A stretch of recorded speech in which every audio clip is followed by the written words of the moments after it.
Bueno, vamos a terminar de ver hoy lo de funciones, ojalá que terminemos. Había un par de cosas interesantes que quedan en el tintero antes de seguir con punteros, la unidad que viene, la clase que viene.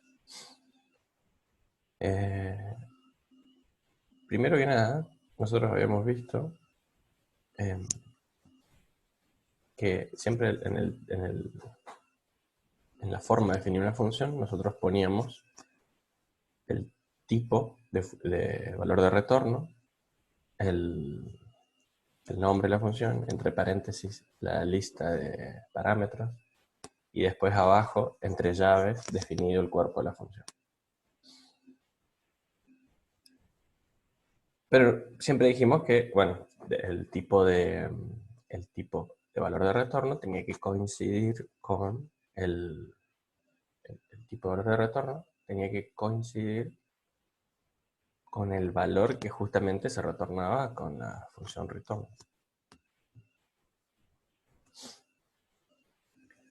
Entonces, voy a abrir esto.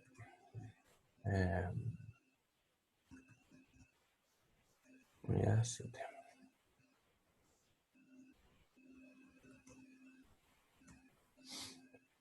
Imagínense que nosotros tenemos una función que devuelve un int, que va a ser, vamos a devolver un float, o un int, vamos a devolver un int para que se rompa justamente.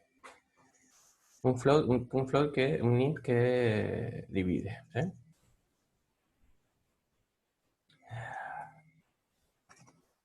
División.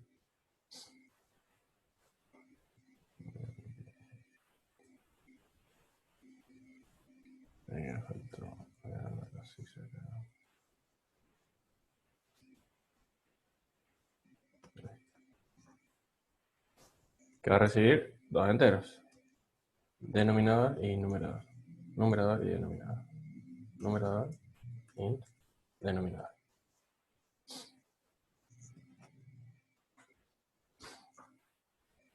¿Y qué va a pasar? Vamos a hacer divisiones enteras, ¿sí? Vamos a hacer divisiones enteras. Esto es lo que va a hacer, vamos a ponerle así, división entera.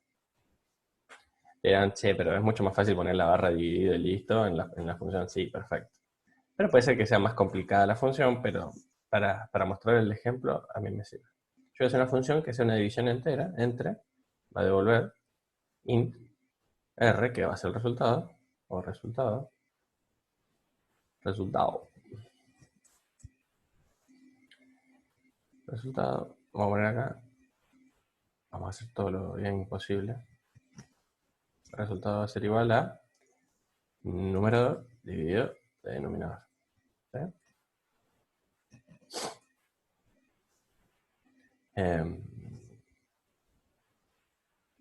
Y vamos a doble resultado.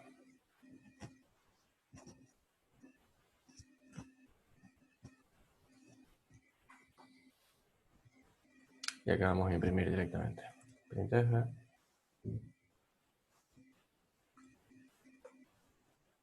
Por ciento t. Y vamos a llamar la función división entera. Y le vamos a pasar, por ejemplo, un 5 y un 2. ¿No es cierto?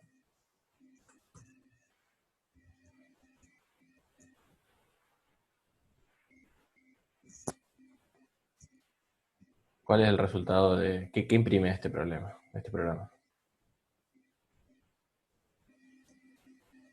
¿Hay alguien despierto? Y un 2. Quería imprimir un 2, ¿no es cierto? Las notas las voy a subir. Primero voy a subir, antes de subir la autogestión, voy a subirlas al grupo de Telegram. Y ahí, si está todo bien y está todo, si nadie tiene ninguna queja, después la subo a autogestión.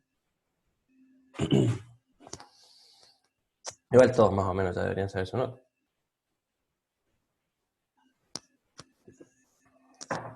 Bueno, debería imprimir un 2. Está bien. Ah, puse esto. Bueno, ¿cuál es el problema que tiene? ¿Cuál es el problema que tiene este programa?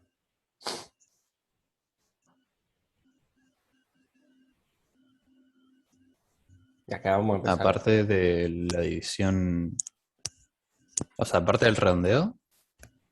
Acá no hay redondeo. Si estamos hablando de redondeo, ya estamos errando. No, acá no hay La redondeo. división por cero. Correcto, la división por cero. No hay redondeo, es división entera. No hay redondeo. Ustedes todavía estaban hablando del parcial. Acá no hay división, no hay redondeo.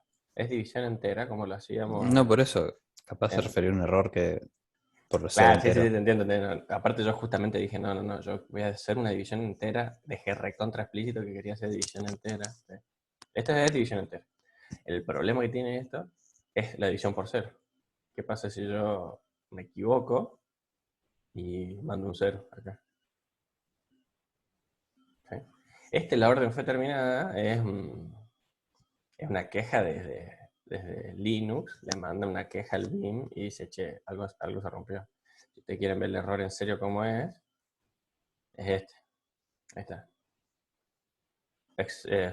Floating Point Exception. Eso quiere decir, bueno, excepción de punto flotante, que en realidad lo que quiere decir es que quiere decir explícitamente estás dividiendo por cero. Si fuese en float, sí se puede dividir por cero porque en realidad da infinito, ustedes se acuerdan de eso. Vamos a suspender un ratito esto. Si ustedes ponen, acá vamos a poner punto 2f, vamos a poner 5 dividido 2 puntos. Ven que ahí yo le agregué el puntito para que sea una división de flotante. Pero tenía que probar con cero. Probar con cero. Ahí está, ahí me da infinito. Pero no se rompe el programa siguió. Da un error, o podríamos decir que es un error. No es un error.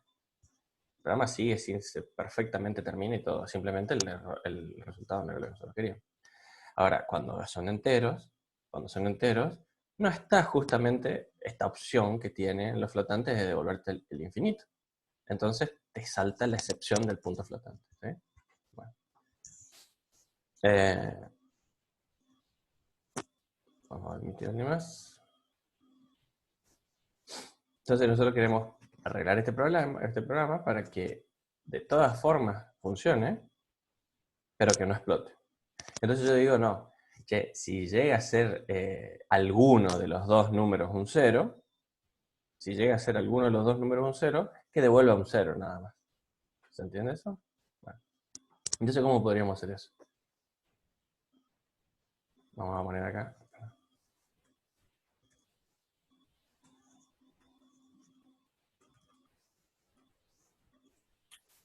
Con un condicional Bueno, esto.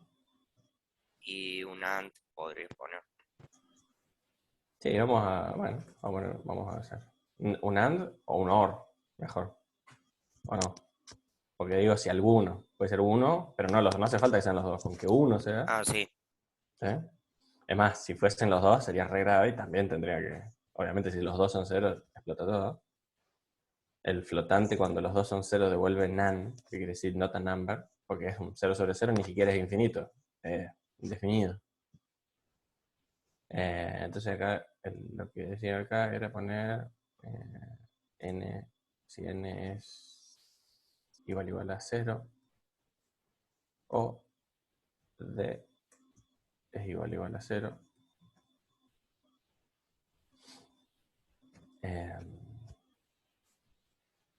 Resultado igual a 0. Else, else, resultado es lo que tiene que ser. ¿Está bien eso? Ahí, el resultado es 0, bien. ¿Se entendió lo que hice o no? ¿Alguien tiene alguna duda?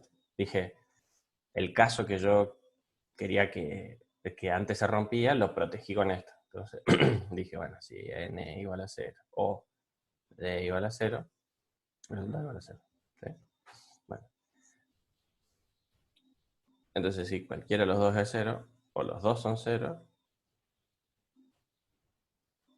bueno, hay otra cosa. Listo. Bueno, esto está bien, está re claro y todo lo que ustedes quieran. Pero a lo que viene esta unidad, esta parte, es cómo poder escribir capaz que no es este el caso, pero ¿cómo podemos escribir esto para que sea más claro? ¿Sí? ¿Cómo podríamos escribir esto para que sea más claro? Entonces, nosotros decimos, bueno, primero que nada.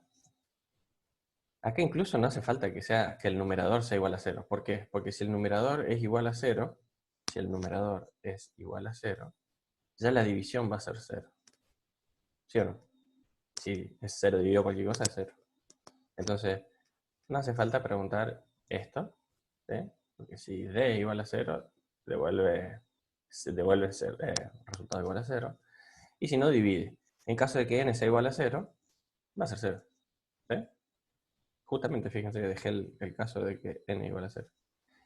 Y si d es igual a 0, bueno, si los dos son igual a 0, no importa. Y si solo d es igual a 0, también devuelve 0. O sea, esa es la primera parte que podemos hacer.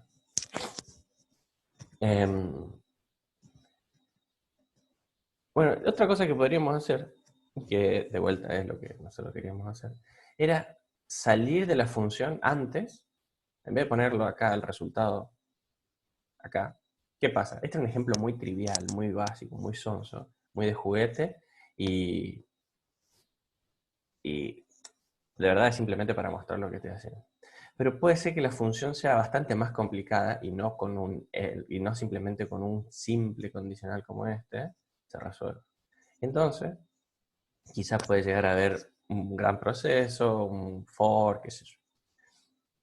Y nosotros ya sabemos desde el principio que la condición no se cumple. ¿Sí? La condición no se cumple. Bueno. Entonces, es posible, nada me lo impide, que yo haga la cuenta como siempre, ¿sí? Que yo haga la cuenta como siempre, pero si hay una condición que haga que esta función no tenga sentido de que continúe, yo puedo poner acá el return. Return 0.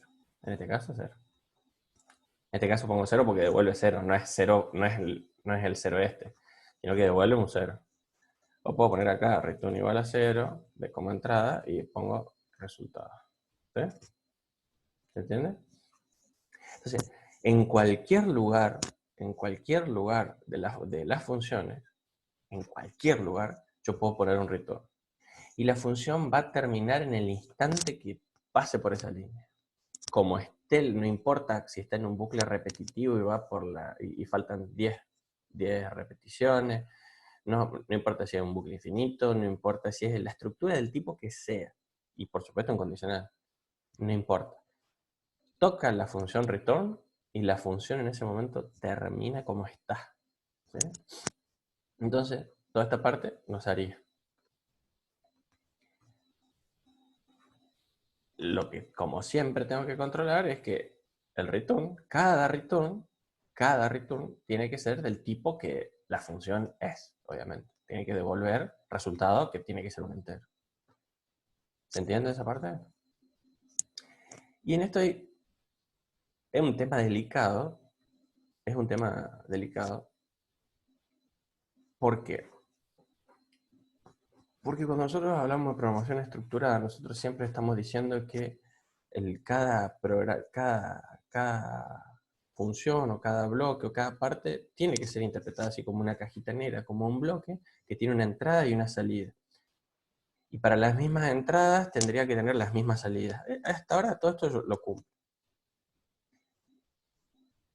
Pero también tendríamos que ver que en cualquier momento del programa nosotros podamos saber qué es de dónde viene y hacia dónde va, ¿sí? Y eso más o menos pasa cuando tiene una sola entrada cada bloque y una sola salida. Una sola entrada siempre tiene, porque está acá, pero ahora estamos viendo que puede tener más de una salida, ¿sí? Puede tener una salida por acá o puede tener una salida por acá. ¿Está? Entonces, hay algunos libros o algo que dicen, no, esto se puede resolver con un condicional, como estaba recién. ¿Sí? Como estaba al principio, se puede poner un condicional y listo. Y tener un solo return. Pero hay veces, no es este el caso porque es muy sonso. Este caso capaz que con un condicional alcanzaba para que quede claro. Pero hay veces que la condición que me rompe el programa es tan fácil, y entonces que se lo pone ahí arriba directamente, listo. Si pasa tal cosa, listo, chao, volvé, y ni siga la función. Porque puede ser que la función abajo sea muy complicada y no tenga ningún sentido que ni la analices si se cumple ya la función que lo rompe. ¿Se entiende? ¿Entienden esa parte? Dígame que sí. Sí. Bueno, dale. Igual me quedo tranquilo con un solo sí. Bueno, ¿alguna duda de esto? Entonces se puede volver desde cualquier punto, desde cualquier punto de una función, siempre. Y se puede, como siempre, volver con cualquier valor también. También podríamos haber puesto acá 0 y... así. Bueno, justo este caso es una división muy sonsa, es muy sonso el programa, ¿no? Entonces podríamos poner así. Bueno. De main también nosotros podemos salir antes.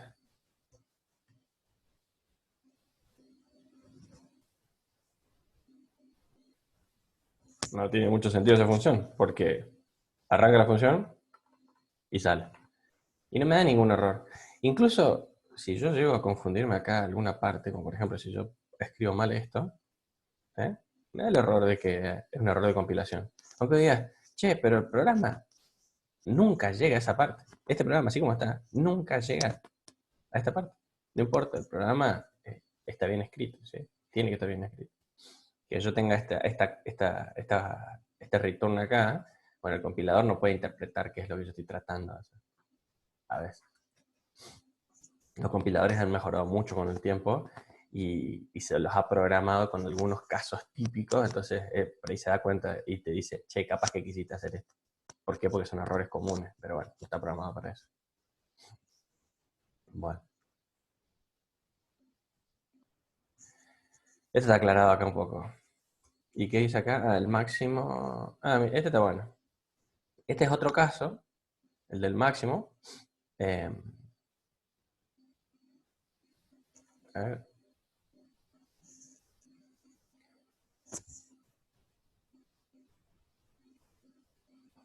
Vamos a copiar este caso un ratito, porque le podemos dar una vuelta de tuerca más. Max.c y ya cortamos con esto.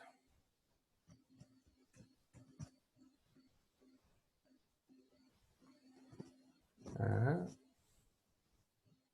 Bueno, esto está claro, ¿no? Es el máximo. Tenemos una función que es máximo que devuelve el int. En este caso sí está buena la función porque ya no es tan trivial ponerla acá. Entonces está bueno poner, ya, devolverme el máximo entre dos números. Y acá simplemente vamos a tener un condicional que si A es mayor que B, devuelve A, y si no, devuelve B. Es re claro el ejemplo. Y también lo podríamos haber puesto, podríamos haber hecho esto, lo mismo que habíamos hecho antes, ¿no? Max, poner max, entonces poner max es igual a, max es igual a return max. ¿Sí?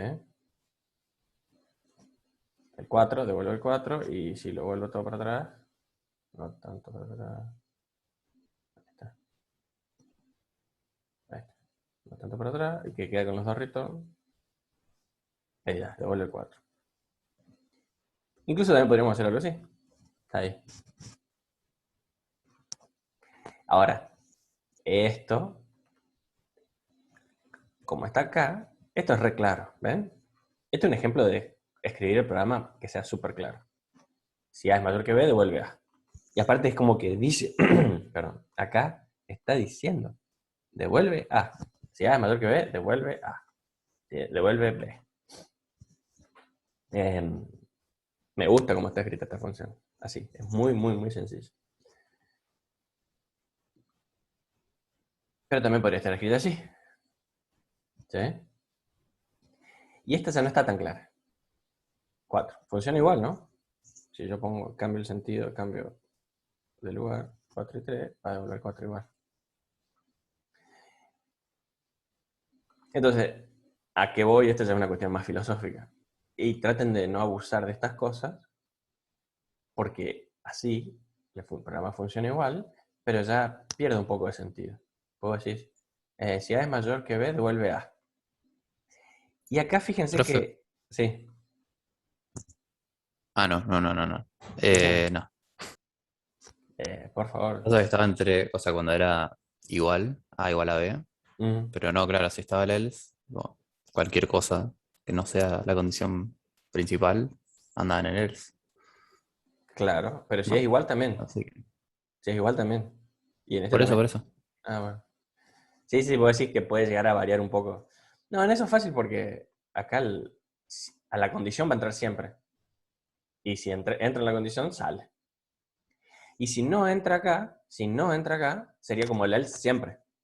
¿Por qué? Porque este, el programa continúa únicamente si está en el else o si no entra en el if, vendría a ser. ¿Eh? Entonces, este programa es exactamente igual. Pero si te fijas, ya no tuvimos que poner a charlar, decir, y los a ver, está bien esto, está el caso correcto. En cambio, acá con el else estaba recontra claro. ¿Se ve? Con el else estaba recontra claro. Y bueno, y ahí uno dice, bueno, pero si teníamos el condicional, podríamos haber dejado max. Podría ser, y poner un solo return.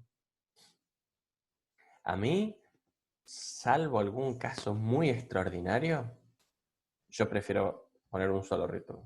Hay casos donde uno dice, no, está bien. Acá es mucho más fácil, queda mucho más claro. Es lo mismo que con el go-to. El go-to tiene que estar recontra prohibido, pero recontra prohibido tiene que estar. Pero hay veces en donde uno está escribiendo algo y el go-to puede llegar a solucionar un problema terrible, ¿sí? Tenemos un anidamiento muy grande y nosotros tenemos que terminarlo rapidísimo. Y si queremos, por ejemplo, salir de un gran anidamiento, si tenemos 3 o 4 niveles de anidamiento con for, nosotros decimos, no, yo quiero salir de una hasta, hasta fuera de todo. Lo que hay que hacer en programación estructurada, que es lo que se ve en Informática 1, cabe aclarar, que es decir, bueno, si se cumple esta condición, listo. Se cambia una variable bandera, ¿sí? Se cambia el sentinela, lo habrán visto en el práctico, se cambia una bandera y se pone el break. ¿Sí? El break va a romper el primer bucle y va a salir hacia el segundo. Entonces en el segundo tiene que preguntarse si se activó la bandera anterior. Entonces va a haber un condicional de vuelta con la condición, a ver si se cumplió la condición que hizo que se salga y tiene que haber otro break. Y después tiene que haber exactamente un condicional preguntando por qué se llegó hasta ahí. ¿Sí? En cambio, con un go-to, con una sola línea, se soluciona y se sale completamente hasta donde uno quiere. No es programación estructurada y no lo vemos en Informática 1. ¿Sí? Eso quiero que quede claro también.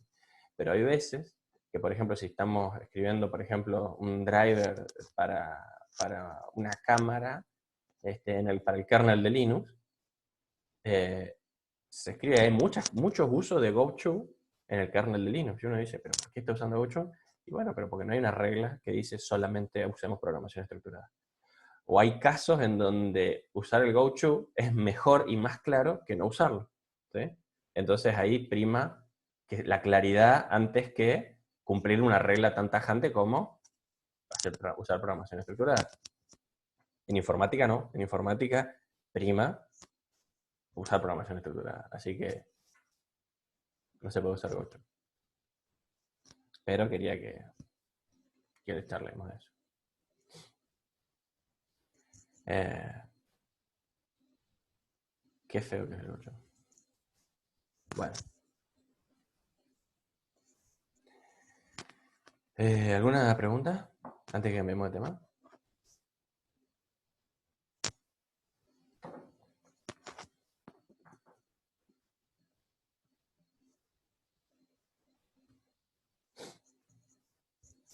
Bueno. Un grupo muy participativo. Pasa que no hay mucho que preguntar en esta parte, es como bastante lógico. Vale. Punteros me dijeron que es re complicado. Te Es explico así. muy bien, Claudia, por eso. Claro, sí. No voy a subir puntos en el parcial. Sí, punteros es complicado. Bueno. Esa es la parte de la clase que viene, vamos a empezar a ver punteros. Y esto pasa cerca del tema también, pero todavía no es. Nosotros siempre dijimos que, yo les dije, que siempre que se hacen los llamados a la función, se copia el valor del argumento en cada uno de los parámetros, ¿sí? Entonces, el primer argumento del llamado a la función se copia en el primer parámetro de la lista. El segundo argumento se copia en el segundo, el tercero en el tercero y así. Eso se los dije, ¿se acuerdan? Y está en el slide. Y la realidad es que, y esto no va a cambiar, esto es una de las verdades que yo les digo, no son muchas, pero esta es una de las verdades que les digo, siempre, los pasos que se hacen a las funciones se hacen así, copiando, siempre se copia. Y eso se llama paso por valor, ¿sí? La expresión es paso por valor. ¿Por qué se hace la salvedad? Porque en otros lenguajes, existe algo que se llama paso por referencia, ¿sí? En programación en general, ¿sí? Las llamadas a las funciones se pueden hacer por valor o por referencia. Cuando uno hace las llamadas por referencia, en realidad es más parecido a lo que vamos a ver cuando hagamos con punteros, que en realidad vamos a poder modificar el valor original. En cambio, en las llamadas por valor, como son las que se hacen en C, el valor original no se puede cambiar, ¿sí? Nunca el valor original se puede cambiar. ¿Está? Ahora vamos a ver algunos casos de excepciones, pero las excepciones van a venir explicadas a partir de la clase que viene. Entonces, un ejemplito, ya que estábamos a copiarlo. Ahora vamos a copiar así.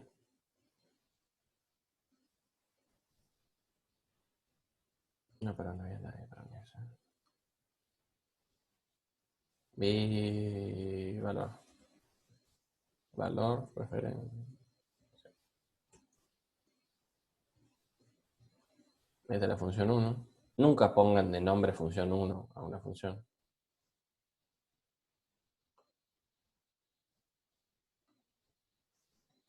Acuérdense, nosotros hacemos esto de las funciones justamente para poder tener un programa escrito de manera más clara, ¿sí? Entonces, función 1 no es un buen nombre. Acá yo le puse función 1 porque, bueno, no importa, quería probar otra cosa. No es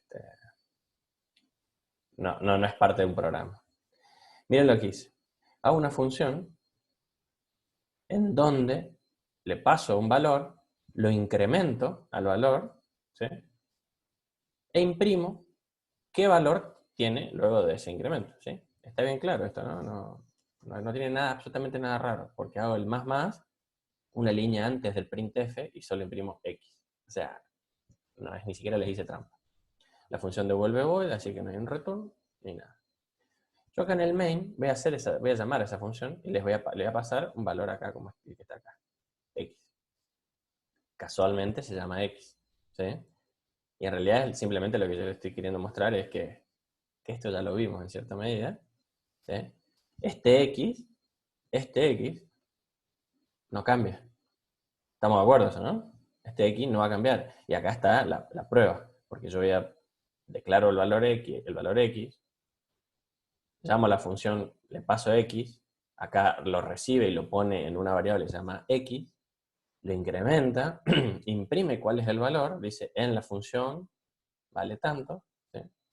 Y después, cuando termina la función y vuelve al main, imprime en el main vale tanto, ¿sí? ¿Qué devuelve esta función? ¿Qué devuelve este programita? Bueno, ya lo vieron ahí en el slide. Cuando yo mando el 3, viene acá, se copia acá, se incrementa acá, ahora vale 4x, ¿sí? Y se imprime en la función, vale 4. Cuando termina la función, viene acá e imprime en el main. ¿Y qué imprime en el main? El valor que tenía ahí en el main. 3. O sea, 3, exacto. ¿Sí? ¿Por qué? Porque en C las funciones se llaman por valor. Entonces, las variables que nosotros le mandemos acá se copian. ¿Sí? Se copian. Aunque se llamen igual. Ya vimos la clase pasada que aunque se llamen igual no importa, porque uno puede tener el mismo nombre, puede tener otro nombre, no importa. ¿Sí? Es como que está en otro contexto, los alcances son diferentes, ¿sí? Esto es una variable, ¿se acuerdan que habíamos dicho que esta era una variable automática? Global, local, acá, es otra variable. ¿Sí? Entonces, obviamente, este imprime en la función 4 en el main 3. Esto se llama paso por valor. Y esta es la... Después vamos a hacer esto mismo con punteros para que vean que es igual. ¿Sí? ¿Se entiende esto? O sea, es paso por valor. ¿Qué quiere decir paso por valor? Que el valor original no cambia. El valor original con el que fue llamada la función no cambia. ¿Por qué? Porque en la función el valor se copia. Se copia. El argumento se copia en el parámetro. No más nada que discutir. Pero, cuando nosotros pasemos arreglos a las funciones, eso no va a ser tan así. Pero no va a ser tan así, no porque yo no les haya dicho algo cierto, sino por cosas que vamos a ver en la unidad que viene en 8, en la función 8, ¿sí? Entonces, cuando pasamos los arreglos a las funciones, sí afectan al arreglo original, ¿sí? ¿Estamos?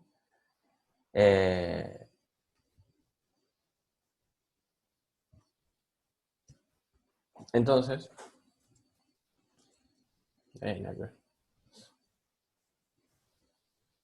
vamos al paso de arreglo. Entonces vamos a hacer una función que simplemente se llame carga, ¿sí? Entonces no va a hacer nada. ¿Qué va a cargar? Va a cargar un arreglo. Un arreglo de enteros nada más, que se va a llamar en la función vector.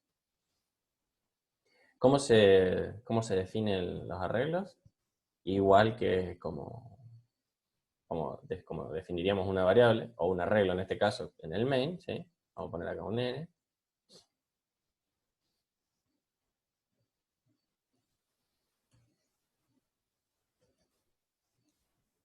Vamos a poner 10 elementos, ¿sí? ¿Y qué vamos a hacer? Vamos a cargar, ¿no? Con los valores del cuadrado de i.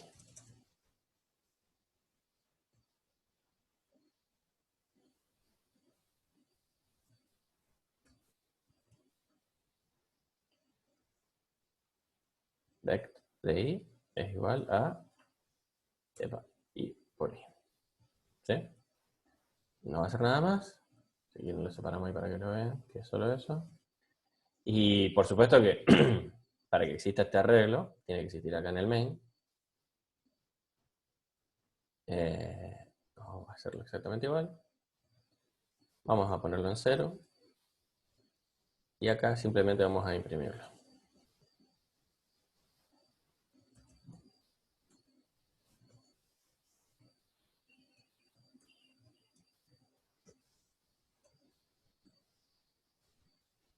¿Sí?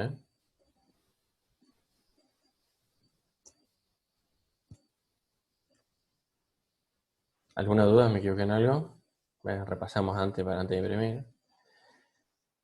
Main. Está el arreglo definido acá abajo. ¿Sí? El llamado a la función falta. Bueno, dejémoslo así. ¿Qué va a imprimir esto? Está bueno esto. ¿Qué va a imprimir esto? 10 ceros, ¿no? ¿Qué pasó? No hice el llamado a la función.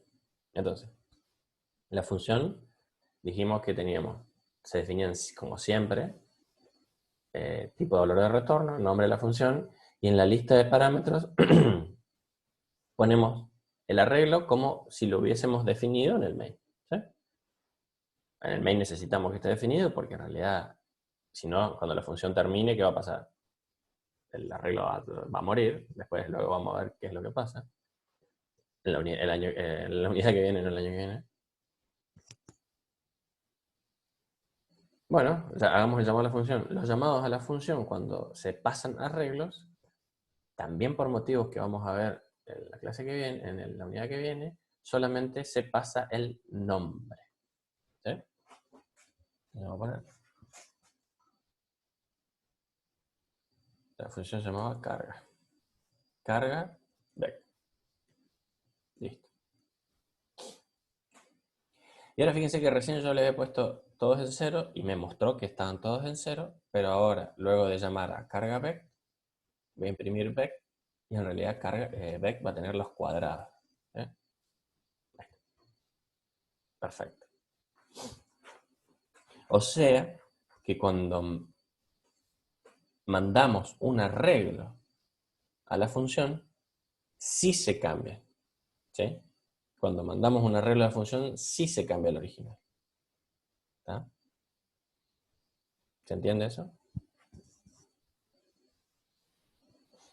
Sí. Bueno, ahora vamos a ver algunas cosillas. Primero, esto es una regla que no se puede romper. ¿Sí? Esto es una regla que no se puede romper. Acá, cuando se hace el llamado a la función y se le pasa el arreglo, siempre y cuando en la definición espera un arreglo, no se ponen los corchetes. ¿Sí?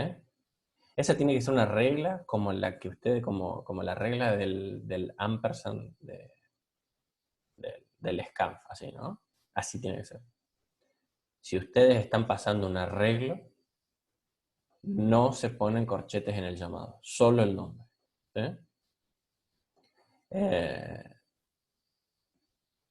Acá en el nombre, acá tiene que estar definido de manera correcta.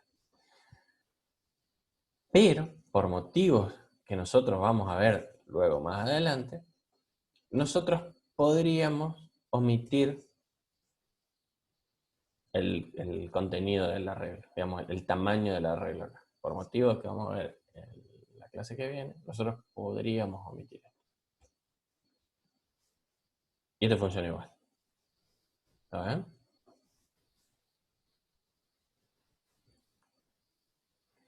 No acá, por supuesto. En este no.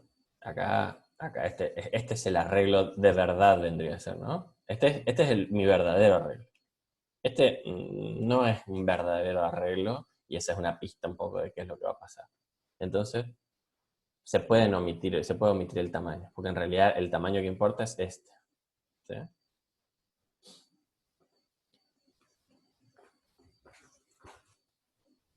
Otra cosa que se suele hacer, a ver, este era el programa, está más o menos todo lo mismo. Bien. Ajá. Estaba chusmeando para no olvidarme. En general también, cuando nosotros hacemos programitas, cuando nosotros hacemos un programita así como este, está bien que acá en el main nosotros usemos el define este. Pero también nos va a interesar que cuando hagamos un programa, que pueda servirnos para más adelante. Y si va a servirnos para más adelante, en realidad debería ser independiente de los define, por ejemplo, el programita este. Entonces, algo muy usual cuando uno hace un programa con arreglos es acá no solo pasarle el arreglo, sino pasarle un entero común y corriente que sea el tamaño del arreglo. ¿Sí? Esto es reusado, así se usa generalmente. ¿Sí? Entonces uno dice, no, bueno, le paso el arreglo y el tamaño del arreglo. Entonces acá nosotros trabajamos con el n chica. ¿Sí? Cuando hacemos el llamado, acá podemos poner el n, no importa, porque de hecho ya pusimos el n acá. ¿Sí? Pusimos el n acá, y bueno, este n también, porque ya lo pusimos en el main. En el main está bien. Porque, ¿qué pasa? ¿Se acuerdan lo que decíamos? ¿Cierto? Acá íbamos a hacer un arreglos.c, ¿sí? En donde íbamos a ponerle esta función. ¿Ven?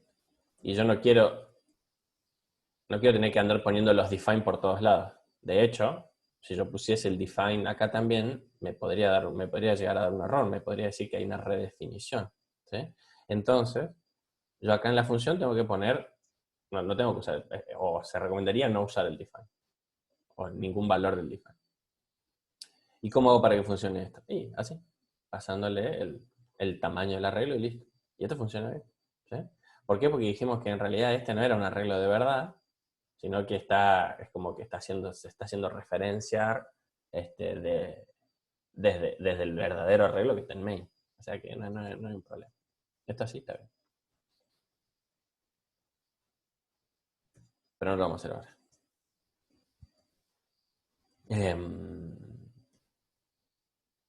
Bueno, entonces esa sería la manera de hacerlo así.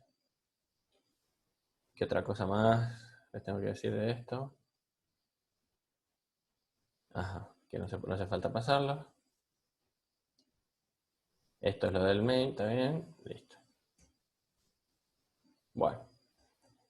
También, porque yo vi que algunos chicos ya estaban tratando de practicar esto, también podemos pasar arreglos de 2 dimensiones. ¿Sí? También podemos pasar arreglos de 2 dimensiones. En el caso de los arreglos de 2 dimensiones, sí necesitamos agregarle los n, pero ya les voy a explicar dónde. Los n no, el tamaño. Vamos a ir acá, poner de vuelta. No. Ah, sí, ¿se llama arreglar? No. Este era el que recién arreglé, el que recién creé.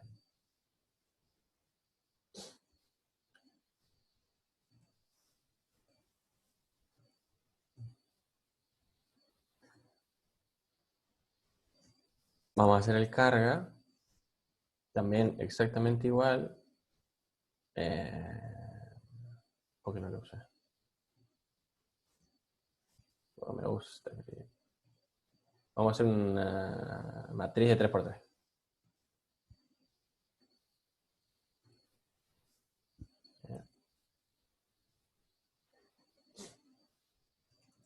Int mat n por m. Que no tenga nada. Ustedes interrúmpanme cualquier cosa.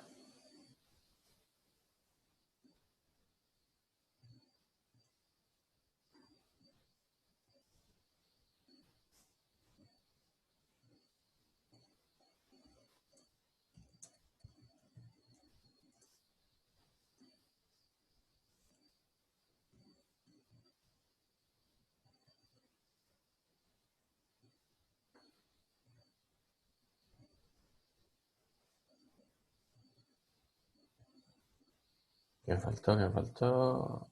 Acá.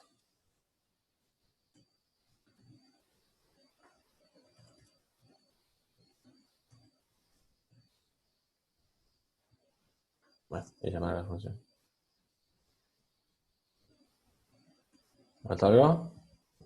Aparte de la función. No. Esto debería imprimir bien. Ahí.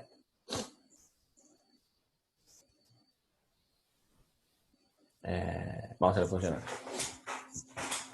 Si yo quiero cargar, como hice recién, los cuadrados de i, por ejemplo, o nada, en vez de poner los cuadrados de i, vamos a crear otra variable y vamos a cargar la variable como se vaya incrementando. Vamos a hacerlo en una función. Voy carga 2D, vamos a llamarle. Y ahí, entonces recibo la matriz y vamos a hacer exactamente lo mismo. Vamos a arrancar a hacer la progresión como era hoy. ¿Sí?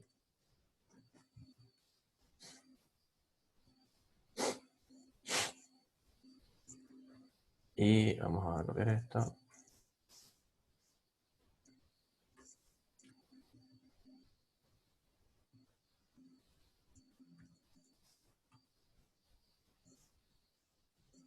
Y vamos a cargarle a mat.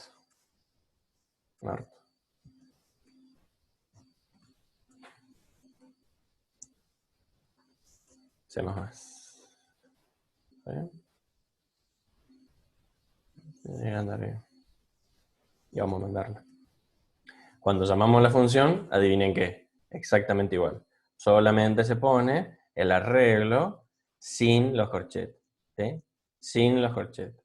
Usted está mandando el arreglo completo. ¿Sí? Ya la clase que viene vamos a ver por qué hacemos esto. En realidad, spoiler alert, en realidad lo que estamos haciendo acá es mandar la dirección donde está el arreglo. ¿Sí? La dirección. Que eso es lo que hacemos con punteros. Eso es justamente lo que estamos haciendo cuando veamos punteros. Lo que hacemos es mandar la dirección. Y el nombre, sin corchete, sin nada, solo el nombre, es la dirección de la regla. ¿Sí? Es la dirección en la memoria. ¿Dónde está en la memoria? Bueno, entonces, si nosotros hacemos esto, ahí quedó impreso. Tigri, tigri. Podríamos arrancar de 1 para que esté el 9 también. Ahí está. 1, 2, 3, 4, 5, 6, 7, 8, 9. A diferencia de los arreglos comunes, o sea, esto estaría muy bueno. Vamos a cambiar la función y vamos a mandarle el n y el m, se lo mandamos. Esto es lo mismo que poner así, ¿no? Un 3 y un 3. Nada más que yo uso n y m para que, si yo cambio el tamaño, quede bien el llamado desde el main. Pero acá lo que yo tendría que hacer es, que no me importe, y ponemos n int m, y vamos a poner m chica y m chica. Y acá viene el problema. Esto sigue andando sin ningún problema, perfecto. No se puede sacar los dos define, los dos tamaños. Pero repito, no se puede sacar los dos tamaños de la lista de parámetros de los arreglos. Fíjense que me dice, tiene tipo incompleto, bla, bla, bla, bla, y acá me da una nota aclaratoria. La declaración de mat es, como array multidimensional, tiene que tener los límites, o sea, lo que está entre corchetes, ¿sí? De todas las dimensiones excepto la primera. Entonces ahí dice, entonces, claro, hoy, en realidad, cuando yo usaba el arreglo, como era una sola, es la primera, entonces puede faltar la primera. Pero si es multidimensional mayor a 1, tienen que estar todas, menos la primera. Entonces nosotros podríamos poner, por ejemplo, acá n. O sea, puede faltar el primero, pero todos los demás tienen que estar. Y esta explicación también va a tener su origen en el... Bueno, esta puede llegar a ser un poco más fácil de explicar, se los puedo explicar ahora.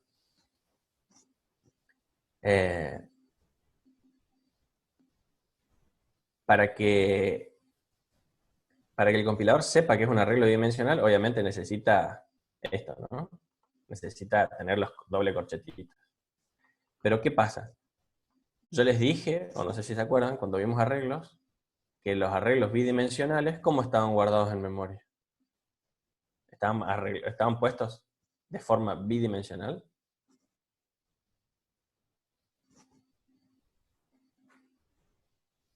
¿Quién estudió con No, corchetes? están en lista. Están, sin más que en lista, en una fila, vendría a ser. En fila o como están en la memoria. La memoria no es multidimensional, no es bidimensional tampoco. Es simplemente un elemento debajo del otro, o un elemento al lado del otro, como lo quieran ver. En particular es útil verlo como un elemento al lado del otro, porque en C las matrices se guardan por filas. Quiere decir que primero está la primera fila, y la segunda fila, que vendría a ser abajo, se guarda a continuación de la primera. ¿Sí? Y la tercera fila se guarda a continuación. Y la cuarta fila se guarda a continuación. Entonces, no es bidimensional, sino que están todas puestas, todas las filas, una detrás de la otra. ¿Sí? Y entonces, cuando nosotros le decimos, che, es un arreglo bidimensional, en realidad acá lo que le estamos pasando con el nombre es la dirección en donde empieza el arreglo. La dirección, no, o sea, porque no le puedo decir la dirección de otra cosa. No le puedo decir la dirección de un elemento por la mitad. Tengo que decirle dónde empieza el arreglo, cuando yo le paso acá. Y entonces acá lo que hace es lo siguiente, dice, ajá, si el arreglo empieza en esa posición, pero es como que le falta un dato, porque dice, bueno, está bien, ¿y cuántos elementos tomo? ¿Cuántos elementos yo tomo para saber dónde empieza la segunda fila? ¿Sí? Y ese dato es la cantidad de columnas que tiene. Y por eso se pone el número de columnas. ¿Se entiende? Entonces ustedes dicen, ah, bueno, listo. Yo le estoy diciendo que tiene 3 columnas. Bueno, quiere decir que el cuarto elemento en realidad es el elemento de la primera fila. ¿Sí? Entonces por eso necesita esta pista. Porque si no, no sabría. No hay nada que le diga, nada que le... ninguna pista justamente de cómo es el arreglo. ¿Sí? Igual todo esto ya lo vamos a ver con mucho más detenimiento en la clase que viene. O en la otra, pero ya empezamos a verlo con punteros. Y por eso es, de verdad, es un tema medio áspero. Por eso, pues tenemos que ya empezar a imaginarnos cómo están guardadas las cosas en memoria. Algunas cosas, algunas magias más. Entonces, cuando hacemos un llamado de matriz a arreglos bidimensionales, no puede faltar el segundo. Si fuese un arreglo de 3 dimensiones, lo mismo. Tiene que estar, todas las dimensiones, digamos, todas las dimensiones a continuación tienen que estar explicitadas. ¿Sí? Únicamente puede faltar la primera. ¿Sí? Bueno. Después acá no importa. Acá ustedes siempre lo toman. Ya con esa pista, ustedes acá pueden hacer esta expresión sin ningún problema. Bueno. Ahí está el ejemplito. Y ahora viene el tema más lindo que tiene funciones, que es recursividad. ¿Alguna duda hasta acá? ¿Está clarín? ¿Clarín? Está claro. Bueno. Ahora va a dejar de estar claro. En C, las funciones tienen una particularidad, una característica extra. Las funciones pueden llamarse a sí mismas. Y eso se llama recursividad. La mayoría de los lenguajes tienen esa capacidad, en C no es diferente. Las funciones se pueden llamar a sí mismas. Y esto es muy útil, a veces, para hacer programas más claros. Porque hay veces que un programa puede quedar escrito de manera muy sencilla, usando recursividad. Pero hay que programar de una manera especial. No se puede simplemente llamar a la función y listo. ¿Sí?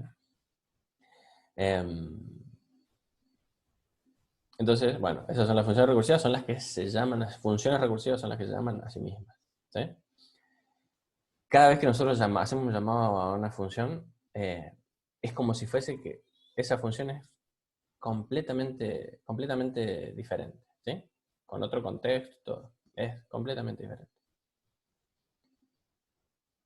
Como cuando llamamos desde main una función, ¿sí? Y cuando la función termina y nosotros llamamos otra vez a la misma función, las variables se crean y son otras variables, ¿sí? Bueno, esto es lo mismo.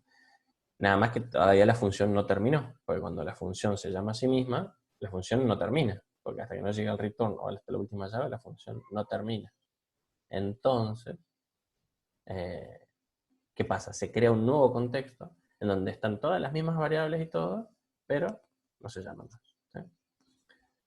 Ahora, denme un segundito que se despertó el nene, lo llevo abajo y bueno, un minuto.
La difícil tarea de ser padre. Bueno, con suerte no va a molestar más por media hora. Bueno. Estas son el llamado a la función, listo. Entonces se entendió eso. Entonces nosotros cuando llamamos a la función, es como que hay otra... Es otra función. Es como si fuese una función totalmente nueva, diferente, con todas las variables son nuevas. O sea, cuando las variables se siguen pasando por copia, todo igual, se vuelve la función, todo igual. Simplemente me agité. Que se vuelven a llamar, que se llaman a sí mismos. ¿Sí? Bueno. Hay algo que hay que tener en cuenta para poder hacer las funciones. Nosotros tenemos que poder reconocer un caso base. ¿Sí? Por ejemplo.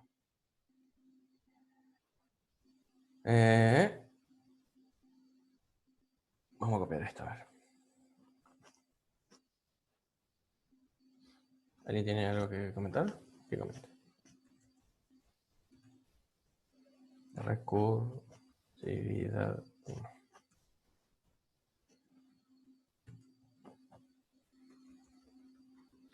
Esta es una funcioncita que sirve para ver, digamos, qué es lo que está pasando. En dónde está cada una de las funciones y esa cosa. Fíjense. Antes que empiece la función, ¿sí? Antes que empiece la función, imp, imprime, ¿sí? Ingresa a la función donde n vale tanto. ¿Sí? Y hay un if, y siempre esta va a ser una característica que van a tener siempre las funciones recursivas van a tener un condicional que justamente hace que en algún momento deje de llamarse la función, porque si no podemos ya tener un gran problema. Imagínense que nosotros no nos preocupamos y siempre hacemos una función que se llame a sí misma. Y cuando se llama, ¿qué va a pasar? Se va a llamar a sí misma, y se va a llamar a sí misma, y se va a llamar a sí misma, hasta que mi memoria explote. ¿Sí? Entonces tiene que haber un caso, que se llama caso base, que es en el momento en donde no se hace más el llamado. ¿Sí? O en este caso, al revés. En este caso, hay una condición en la cual si se cumple, se hace el llamado. Cuando se deja de cumplir, no se hace más el llamado. Y entonces acá, por ejemplo, dice, si mientras que n sea mayor que 1. Bueno, perfecto. No importa acá cuánto es n. Pero fíjense que el nuevo llamado se hace con n menos 1. Entonces, por ejemplo, si vale 3, acá vale 5, ¿no? Viene. Vale 5. Imprime el 5. Y dice, n1, n es mayor que 1, sí. Bueno, llama a imprimir, pero con 4. ¿Sí? Cuando imprime imp con 4, entonces es como que tenemos que suspender ahí, no hace esta parte, ¿no? Porque hizo el llamado a la función, o sea que esto tiene que esperar. Bueno, llama a la función, ahora viene un 4 acá. Imprime el 4, ¿es mayor que 1? Sí, bueno, llama a la función imprimir, pero ahora con un 3. ¿Sí? Entonces viene con un 3, imprime el 3, ¿es mayor? Sí, la llama con un 2, bla, bla, bla. Bueno, cuando viene con un 1, cuando n es 1, cuando n es 2, viene, imprime el 2, n es mayor que 1, sí, bueno. Y llama con un 1 a imprimir. Viene n1, dice, ingresa cuando vale 1, y entonces dice, n, ¿es mayor que 1? No, es falso. Entonces no hace más el llamado. ¿Sí? Esa última función, cuando vale 1, no hace el llamado. Y entonces pone imprimir, hace esta impresión. Dice, se sale cuando vale 1. Y termina esta función. ¿Y qué hace ahora el programa? Y tiene que ir como que desenredando el carrete en todos los llamados a la función que se fueron haciendo. Porque esta función terminó cuando valía 2, digamos, ¿no? Cuando n valía 2, en el imp que n valía 2, se hizo este llamado. Bueno, terminó esta función. Entonces ahora sigue. Imprime, n vale 2, correcto. Termina esta función y entonces va a terminar la función donde valía 2. Entonces viene acá y esta función era 3. Ok, entonces lo imprime y entonces como que se va desencadenando, tiqui, tiqui, tiqui. lo último que va a imprimir es, se sale de la función donde n vale 5, que fue este llamado. Y ahí está. Y este llamado no hay ningún otro después de este. ¿Se entiende? Vamos a ver cómo se ve esto. Ahí está. Se ingresa fíjense que es así, ¿no? Ingresa a la función donde n vale 5, ingresa a la función donde n vale 4. ¿Por qué? Porque siempre hace el primer renglón y cuando está el condicional, se llama a la otra función y bueno, nunca terminó ninguna de las funciones. Hasta acá no terminó ninguna función. Y a partir de acá empiezan a terminar las funciones de a una. Tiki, tiki, tiki.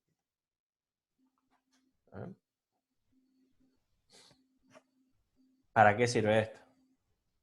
Bueno,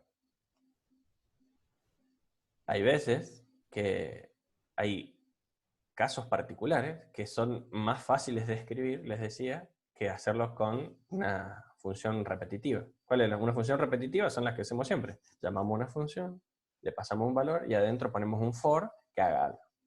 Pero ese for a veces puede ser medio complicado de entender, ¿sí? Y conociendo la versión matemática del problema, se puede hacer muy fácil. Como por ejemplo, a ver qué ejemplo tenemos acá. Creo que la suma acumulada, ¿ven? Bueno, vamos a ver. Las funciones recursivas tienen que tener dos partes, eso es lo que yo les decía. El caso base, que es en el donde no se hace el paso de recursividad.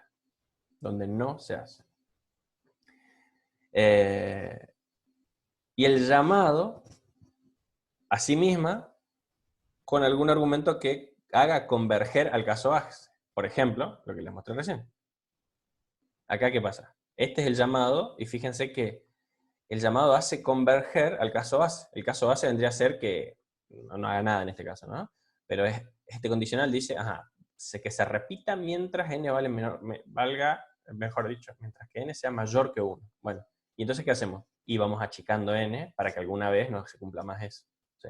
Entonces llamamos con n menos que 1. Menor a menos 1. Entonces, por ejemplo, el de la suma acumulada. La suma acumulada es cuando nosotros tenemos un arreglo, cuando nosotros tenemos un arreglito, y por ejemplo, tenemos imagínense los que siempre cargamos, 0, 1, 2, 3, 4, 5, ¿sí? Entonces la suma acumulada es en cualquier punto la suma de todos los valores del arreglo anterior, ¿sí? Entonces, en el caso de que fuesen todos uno el arreglo, si el arreglo es todos uno, bueno, entonces si yo quiero el elemento 3 va a ser 1 más 1 más 1, o sea, sumar los tres primeros, o sea, el del 0, el del 1 y el del 2, y el del 3 también puede ser, ¿sí? Entonces me tendría que dar un 4. ¿Entiendes? O sea, sumar todos los elementos del arreglo hasta el punto en donde yo estoy parado. Eso es la suma acumulada de un vector. O sea, fíjense acá, el cum sum de n arranca en 1, esta es la parte matemática, ¿no? Arranca en 1 hasta n, hasta el número que yo le digo. Y de 1 hasta n, y me devuelve la suma de esos i. Bueno. Entonces el algoritmo recursivo se podría escribir así. Es un n más un n menos 1. ¿Sí? Entonces, así es como se pasa. Decir, bueno, esto es el paso recursivo, porque en cualquier momento el n va a ser igual a la suma acumulada va a ser el n más la suma acumulada del elemento anterior. Porque, por ejemplo, no sé si, capaz que es muy sobre el aire, no están entendiendo. Vamos a suma acumulada.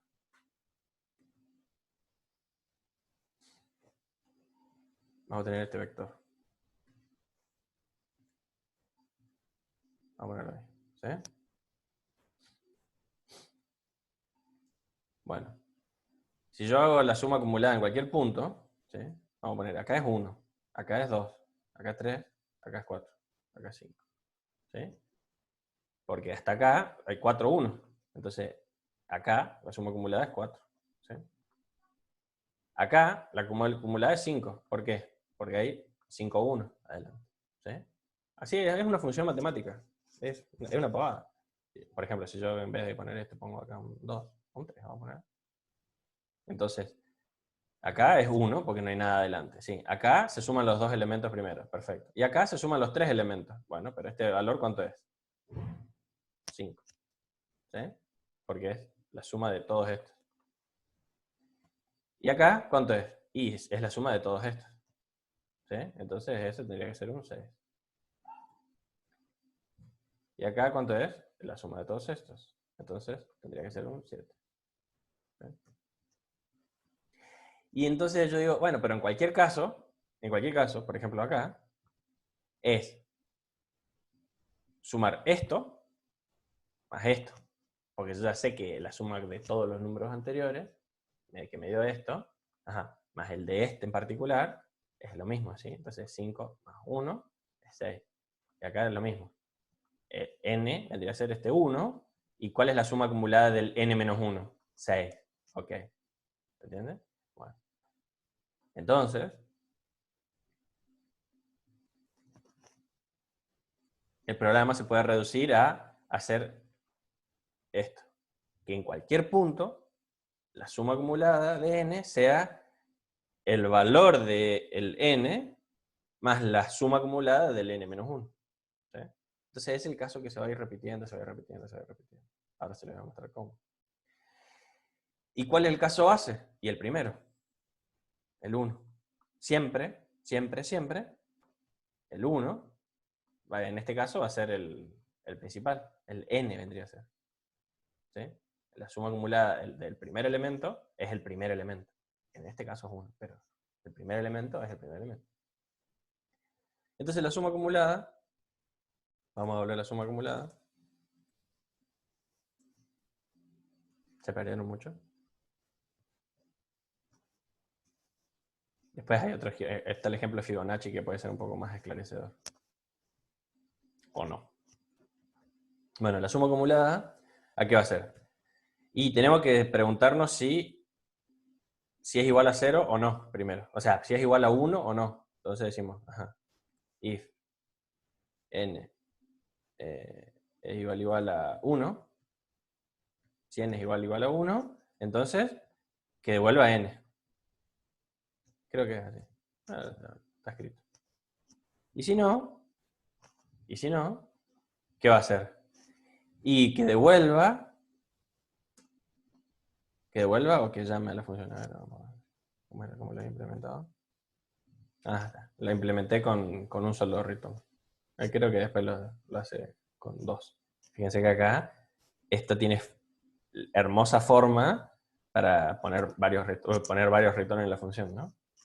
Bueno, entonces vamos a hacer como habíamos dicho. Vamos a poner acá int resultado. Entonces, resultado es igual a n. Era así, ¿no? O 1. Ese está bueno, ¿no? Porque es igual a n, pero n es 1. Si n es igual a 1, es lo mismo. Es n. Y si no, resultado es igual a n más el llamado a la función, pero con n menos 1, como habíamos puesto en la ecuación.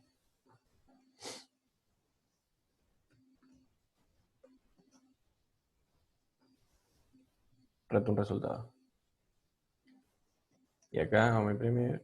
¿Y qué me imprime? Vamos a imprimir.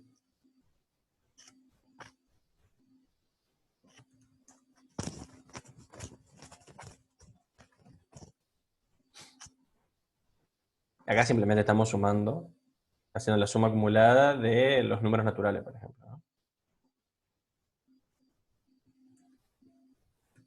Lo podríamos hacer con vectores, pero con un sum de... Bueno, si esto fuesen todos...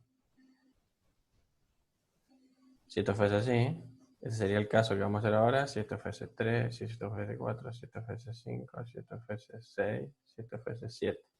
Entonces, el 1 vale 1, el segundo elemento vale 3, el segundo elemento vale 6, después este elemento vale 10, y así. ¿Sí? Este elemento es 15. ¿Sí? Y así. Entonces vamos a poner, por ejemplo, el de 4.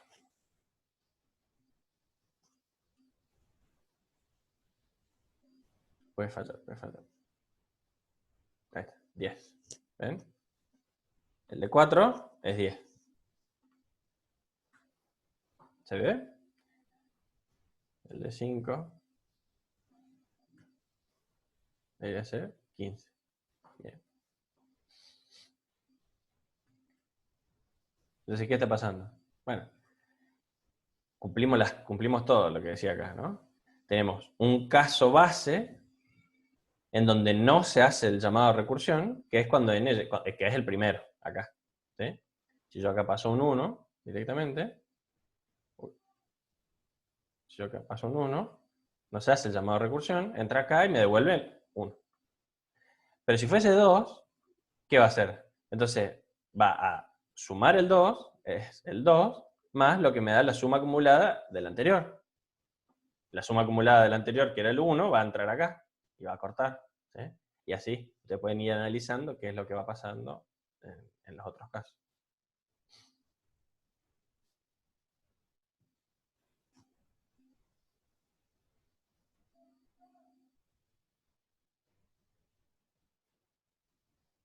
¿Se entendió? ¿Qué otro caso podemos ver de esto de Fibonacci? Del Fibonacci, digo.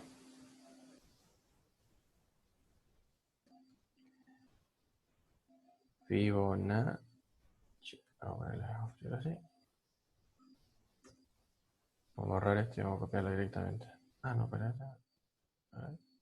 Bueno. ¿Cuál es la serie de Fibonacci? Dice, bueno, una serie de números que comienza con 0, 1, y a partir de ahí, cada elemento es la suma de digamos, de los dos anteriores. ¿Se acuerdan? Entonces, 0 y 1 son los primeros. Y después, a partir del tercero, es la suma de los dos anteriores. Por eso este es 1, porque es 1 más 0 es 1. Después este elemento es 2 porque es 1 más 1. Este elemento es 3 porque es 2 más 1. Este elemento es 5 porque es 3 más 2. Este elemento es 8 porque es 5 más 3. Este elemento es 13 porque es 8 más 5 y así. ¿Sí? Entonces, en cualquier caso, siempre, el número de Fibonacci es igual a la suma de los dos anteriores. Porque fíjense que nosotros fuimos haciendo los números de Fibonacci y los fuimos dejando ahí, ¿no? Nosotros fuimos dejándolo ahí. Yo dejé el 2 ahí. Y el 2 ahí es este 2, ¿cómo se obtuvo? Y sumando estos. ¿Sí? Bueno. Y este 3, ¿cómo se obtuvo? Y sumando estos. Bueno. Entonces quiere decir que en cualquier punto, yo podría obtener cualquier punto sumando los anteriores. Pero los anteriores necesito que se vaya para atrás y que me calcule cuánto es el Fibonacci de ese número. ¿Sí? ¿Se entiende? Es como que es un trabajazo. O sea, menos mal que lo hace la computadora, porque la verdad es mucho. ¿Sí? Y bueno, y el caso base, ¿cuál se toman? Los dos primeros, el 0 y el 1. Entonces, ese es el resultado. Va a quedar esto. Vamos a devolver. Ahí está.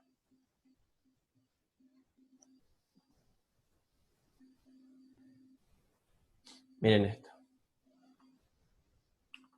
Tenemos la función que devuelve un entero. Entonces, y te dice, los casos bases, ¿no? Si n es igual a 0, si n igual a 0, devuelve un 0. Listo. Si n igual a 1, devuelve un 1, que son los dos primeros casos. Y después, en cualquier otro caso,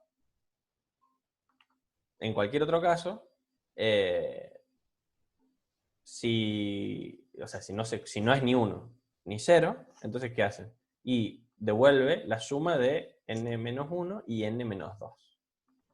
¿Sí? n-1 y n-2. Esto es por si uno dice, ¿cómo va a llegar acá si antes no llegó acá? Y sí puede pasar por este, n-2. ¿Sí? Entonces, el valor de Fibonacci es Fibonacci de n-1 y n-2. Listo. Siempre es eso. Entonces nosotros podríamos preguntar, ¿cuál es el número? Vamos a poner así nomás. Por ahora un ratito. Fibo de 5. Que es 5. ¿Es 5 el fibo de 5? 0, 1, 2, 3, 4, 5. ¿Qué casualidad? Entonces el de 6 es 8. Ahí está. O podríamos imprimir todo el arreglito. Vamos a poner un i acá y hacemos un for. I igual a 0. I menor que... Vamos a poner los primeros 10. Ajá. Y le vamos a mandar acá el coma.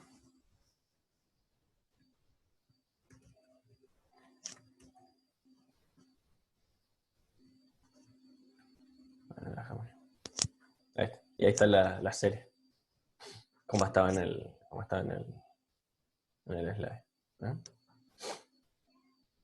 Entonces, ¿qué hice yo? Hice un for y cada vez yo fui llamando a uno de estos. Para 0, y nada, me devolvió el 0. Para 1, me devolvió el 1.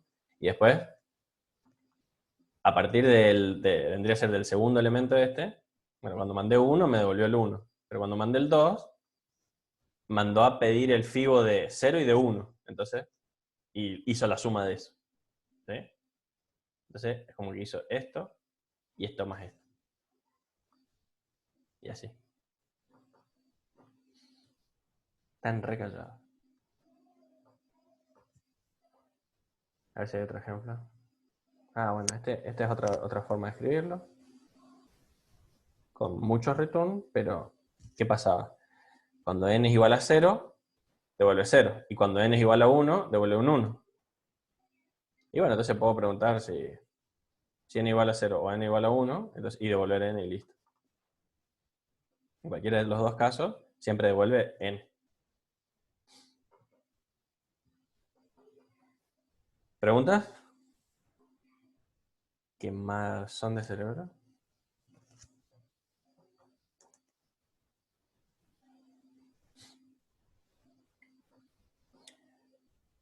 Entonces, ¿qué ventaja tiene o qué desventaja creen que tenga esto?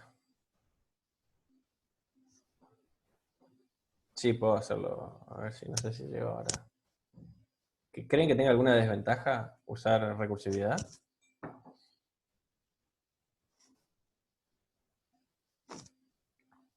Yo les dije que eran más claros a veces. O sea, por ejemplo el caso de Fibonacci. ¿Cómo lo hacen con un for al problema de Fibonacci? Está complicado hacerlo en un for. En cambio, así es súper fácil. Y en un for no está tan fácil. Después tendríamos que probar hacerlo en un for. Con for. Entonces, el problema es la memoria. El problema es que es muy demandante en memoria. Porque repetir una operación es lo mismo. Repetir una operación dentro de un for o hacer un llamado a una función y hacer una suma, en cantidad de ciclos de reloj, vendría a ser de procesamiento, no cambia mucho. Sí cambia muchísimo el uso de la memoria. Porque nosotros cada vez que hacemos un llamado, hacemos un nuevo contexto con unas nuevas cantidades de variables. Y no se ciclan, quedan ahí permanentemente hasta que no termine la función. Y no termina la función hasta que no termine justamente la función. Y entonces uno va acumulando un montón de funciones, e incluso puede llegar a hacerse muy grande. Y gasta mucha memoria esta forma. ¿Sí? No es más lento, pero gasta mucha memoria. Y, o sea, la parte positiva es que es muy fácil de escribir. Hay casos en donde es mucho más fácil escribir una función recursiva que una función iterativa. ¿Sí? Y el gran perjuicio es la memoria. ¿Sí? ¿Sí? El gran perjuicio es la memoria. Ahí dice que se usa el tiempo de cómputo, pero por ahí eso es interpretable, digamos, ¿no?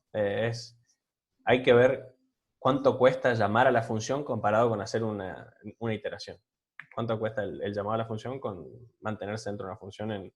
Esto va a depender, el tiempo de cómputo va a depender del tipo de problema que tengamos. Pero la memoria, sin embargo, siempre va a ser crítico. Siempre vamos a usar muchísima memoria respecto del otro.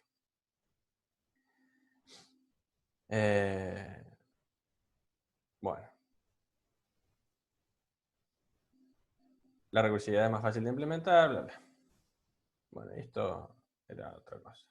Esto ya lo habíamos visto la semana pasada. ¿Quieren el TP6? ¿Vemos el TP6? ¿Alguna pregunta de esto? No vamos a volver sobre esto.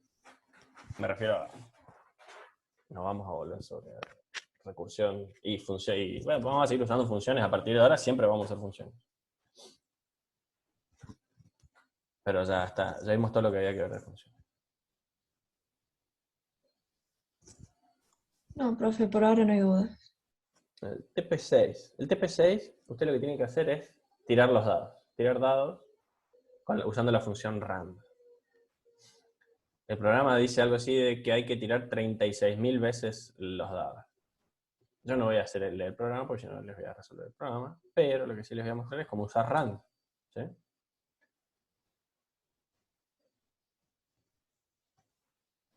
Para usar rand yo necesito la biblioteca stdlib. Casi seguro. A ver. Rand.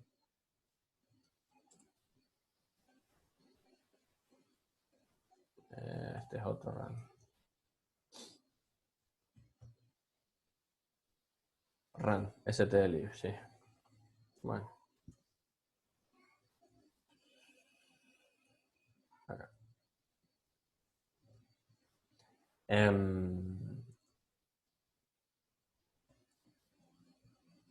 Rand, muy simpático es esta función, me devuelve un número random, un número pseudo aleatorio.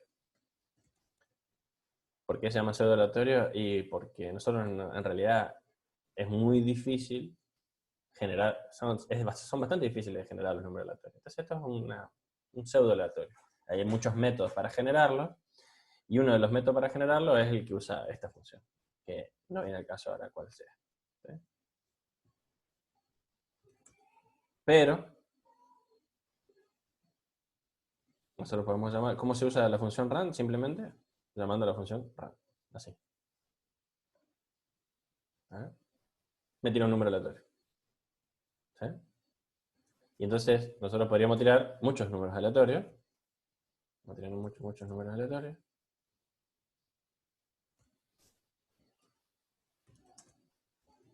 Vamos a tirar 10 números aleatorios. Profe, ¿no se le puede pasar como dato de entrada entre qué y qué número tiene que estar? No, pero sí se puede hacer, igual. Ya se lo muestro. Vamos a tirar 10 números aleatorios. En realidad, rand tira números aleatorios desde 0 hasta el max rand, que es más o menos, me parece que es el valor del el entero, desde 0 hasta el entero sin signo, que pueda representar su máquina. O sea, todo ese rango de valores que no se puede controlar, pero nosotros sí lo podemos hacer con las herramientas que nosotros aprendimos. Entonces, si tiramos 10 números random, ahí tiene todos los números. ¿Sí? Ahora,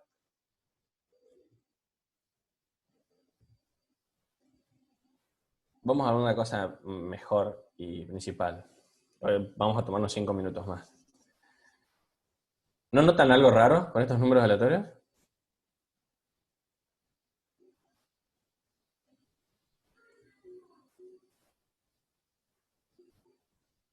Son corridas distintas.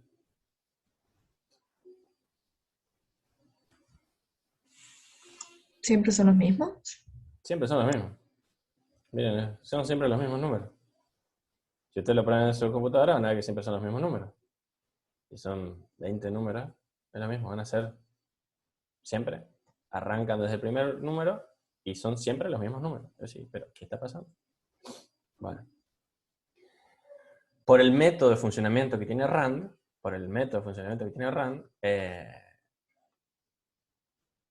funciona con algo que se llama semilla, ¿sí? Una semilla. Entonces, si nosotros le cambiamos esa semilla, cada vez va a ser diferente. Pero, por ejemplo, con cambiar la semilla se cambia con una función que se llama srand. Y acá le pasamos un número. Por ejemplo, ahora, si le paso un 0, vamos a ver. Se ve que ese era el caso, con 0. Fíjense que está ese mismo número, ¿sí? Pero si yo le paso, por ejemplo, un 100, ahí me cambiaron los números. ¿Qué problema tiene esto? Que lo tengo que cambiar más, ¿sí o no? Eso no es muy útil. Tampoco sería muy útil decir, al usuario preguntarle, dame una semilla, por favor. Tampoco sería muy útil. Entonces, ¿qué es lo que pasa? Este método rand es un método, hay muchas maneras de generar números pseudo-aleatorios, y una de ellas es, partiendo de un número, le hacen un montón de operaciones y me tira un número y cada vez que yo lo llame, ya después, una vez que yo cambié la semilla, pongo una semilla, no hace falta que yo cada vez que llame a rand cambie la semilla. Una sola vez tengo que yo hacerlo en todo el programa, ¿sí? Apenas arranca, pongo una semilla y listo. El rand va a funcionar con esa semilla. El problema es que yo cada vez que ejecute mi programa, va a correr con la misma semilla. Y eso es lo que no tiene mucho sentido. Bueno, Se lo que les decía. Sí. se podría poner dentro del argumento de ese rand, la rand. Claro, sí, pero sería siempre el mismo. Sería siempre el mismo. Siempre sería el mismo número también. Porque el rand, sin nada, sin ningún argumento, o sea, como recién ya vimos, que la primera vez que yo usé, siempre era el mismo número. Siempre es el mismo número. Después será el segundo número, será distinto, pero siempre va a ser igual para este programa. Entonces, la idea es que yo cada vez que ejecute este programa, sea una semilla diferente. ¿Sí? Cada vez que yo ejecute el programa, sea una semilla diferente. Y no quiero preguntarle al usuario cuál es la semilla. Entonces, ¿qué es lo que se hace? Hay un número que tiene la computadora que cambia siempre, que se llama el tiempo Linux. El tiempo Linux, o el Linux Epoch, o creo que se llama, Unix Epoch se llama, es un número que equivale a la cantidad de segundos que pasaron desde el 1 de enero de 1970. Parece raro, ¿no? Vamos a suspender esto un ratito.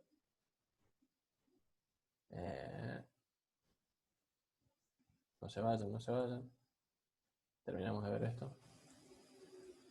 Bueno, sí, comentamos. Vamos a imprimir el número de segundos del Linux Epoch. Se llama con time, y acá adentro se le pone un null. ¿Sí? Time y null. Y vamos a imprimir. Y es un entero. Un entero sin signo, seguro. Un long int. A ver. Para que no me dé error. Long. Ahí está. Este numerazo. Ahora fíjense que termina en 0,7. Pasan unos segundos. 0,14. ¿Ven? A ver. Ahí está. De hecho, si lo pongo dentro de un for, vamos a ponerlo dentro de un for, sin condición, sin nada, se va a romper. Si mi máquina se cuelga, si se cuelga el zoom, es porque se rompe esto. ¿Ven? Son los segundos. Son los segundos que pasaron desde el 1 de enero de 1970. Bueno, entonces, podemos usar ese número como semilla. Total, mientras que no ejecutemos dentro del mismo segundo nuestro programa, va a ser diferente al anterior. ¿Se entiende? Entonces, lo que vamos a hacer es, vamos a poner acá, a ese run lo vamos a llamar y le vamos a pasar el Unix Epoch. Búsquenlo en Wikipedia. Tiempo Linux, se llama Unix Epoch. Unix Epoch. Y entonces ahora, si yo me pongo, y yo primero tiro esta semilla, o sea, esto se hace una sola vez, ¿no? Apenas empieza el programa, se hace una sola vez. Y a partir de ahora, cada vez que yo ejecute este programa, fíjense, con tal de que yo deje pasar un solo segundo, fíjense este 900 que está acá, que es fácil de identificar. Ahí no está más. ¿Lo ven? Ahora los números son todos diferentes. Mientras que se ejecute en un segundo diferente. Si ejecuto en el mismo segundo al programa, el programa. O sea, pues yo tengo que llamar de vuelta a ver si yo llamo a este y le pongo la misma semilla, el resultado va a ser igual. Pero si yo llamo a este programa menos de una vez por segundo, que sucede generalmente mientras que miro la pantalla ya cambió de segundo. ¿Sí? ¿Se entiende? Entonces con esta línea, poniendo esta línea, alcanza. Para esa línea tienen que incluir time.h.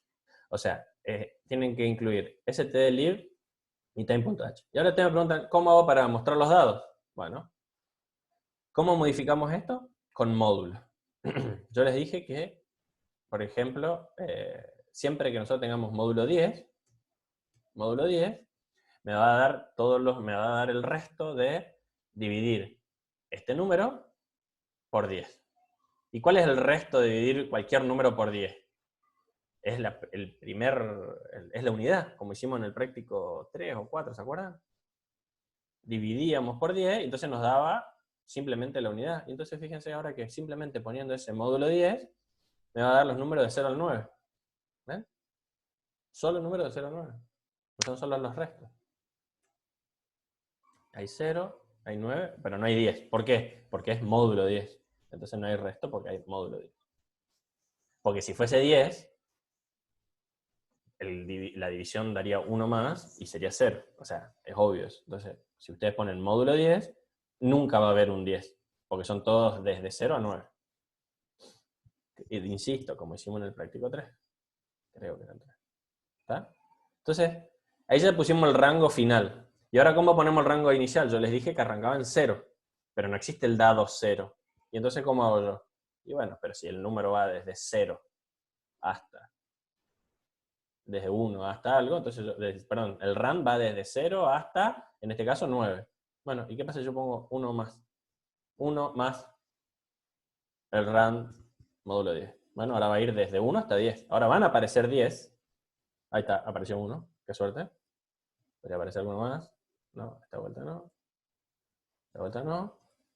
Ahí aparecieron 4. Y ahora no aparecen más ceros. ¿Por qué? Porque cuando esto dé 0, yo le voy a sumar un 1. Entonces nunca más va a dar un 1. ¿Sí? Y cuando dé 9 esto, que es el caso máximo, más 1 va a ser 10.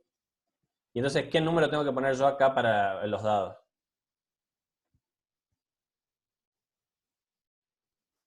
¿Alguien? Un 6.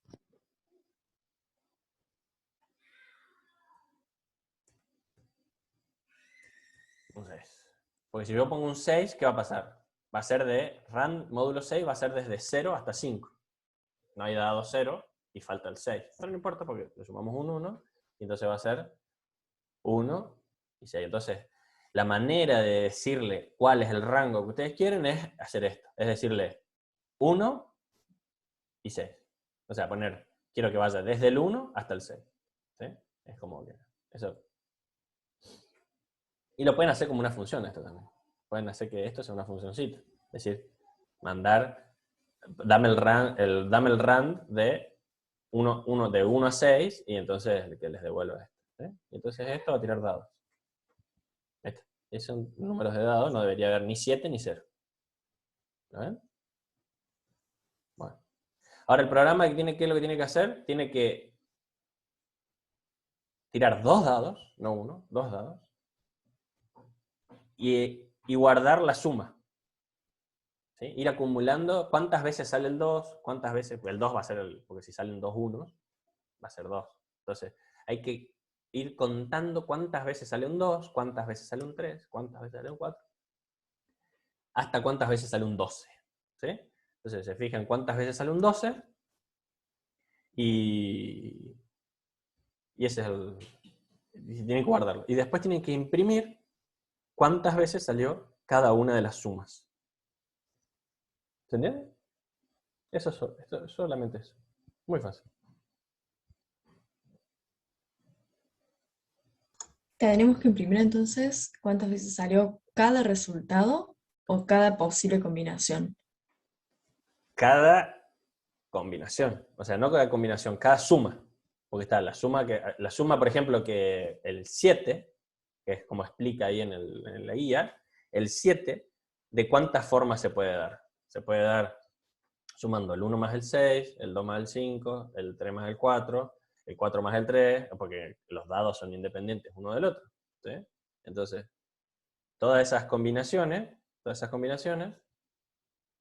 caen en la misma suma. Entonces, ¿qué va a pasar? Y el 7 es el número que más veces va a haber, la suma que más veces va a haber salido. En realidad es exactamente un sexto de las veces va a haber salido el 7. Entonces ustedes van a ver que va a ser, cuando impriman cuántas veces sale cada suma, van a ver que el 7 sale, o sea, entonces ponen ustedes hacen una tablita y dicen, el 2 salió tantas veces, el 3 salió tantas veces, el 4 salió tantas veces, el 5, el 6, el 7, el 8, el 9, el 10, el 11 y el 12. Y al lado, cuántas veces salió cada suma. Y van a ver que el 7 va a ser más o menos 6.000 veces. Porque si tiran 36.000 veces y va a ser un sexto de las veces, va a ser el 7, entonces van a ver que les va a dar 6.000 veces más o menos el 7. Nada, es un programa re cortito, lo tienen que sacar, nada. Se sientan y en media hora lo tienen que terminar. Es muy fácil.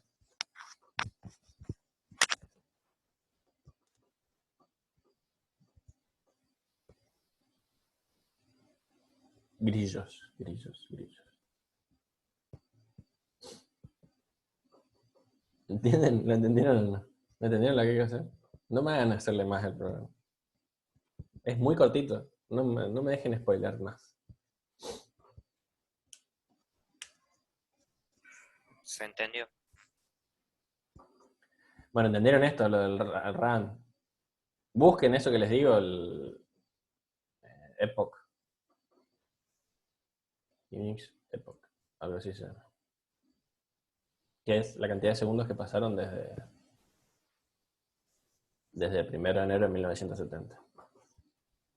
Y es un número que no me acuerdo cuántos bits tiene, pero creo que son 64 bits. Y creo que en algún día del 2038, creo, va a haber un overflow y se va a pasar a cero. Que va a ser un problema así como... Ustedes son muy chicos, pero en el año 2000 pasaba algo que, o se esperaba que pase una catástrofe así muy importante, porque hasta ese momento todos los relojes, todas las horas y todas las fechas en realidad en los años, se habían puesto los dos últimos. Se ponían los dos, por ejemplo, yo nací en el 79, entonces en el sistema estaba escrito 79, no 1979. Y entonces, ¿qué va a pasar? En muchos lugares que cuando pasaba el año 2000, es como que en muchos sistemas iba a aparecer como que era cuando decía 00, en realidad en muchos sistemas iba a aparecer como que estaban en el 1900, no en el 2000. Entonces, y bueno, ese bug, ese error, se llamó el I2K, creo. O sea, el año 2000, el error del año 2000. Y bueno, algo parecido va a pasar en el 2038 cuando se haga un overflow del Unix Epoch.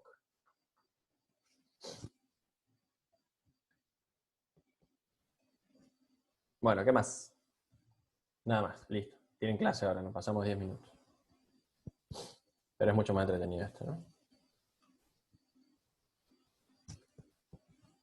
¿Alguna pregunta más?